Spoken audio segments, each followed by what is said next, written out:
चलती है, रात को सोते समय पे बहुत ज्यादा खांसी आ रही है, या फिर दिन भर भी खांसी आ रही है और बलगम बहुत ज्यादा गिर रहा है, आप बहुत ज्यादा परेशान हो चुके हैं, तो सिर्फ एक छोटे से उपाय को कर सकते हैं।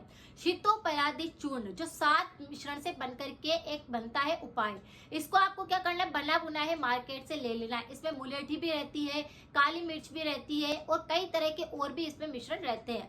तो आप क्या करें, 7 चीजों से बना हुआ शीतोपलादी चूर्ण खरीद लीजिए और जिस किसी को भी खांसी चल रही है उसे दिन में 3 बार एक एक चम्मच करके शीतोपलादी चूर्ण को लेना है, उसमें शहद मिक्स करनी है और उसे चाट लेना है। इस उपाय को लगातार करेंगे तो आप देखेंगे इम्यूनिटी अच्छा होगा, खांसी बिल्कुल जड़ से ठीक हो जाएगी। यानी खांसी का ब्रह्मास्त्र है ये शीतोपलादी चूर्ण।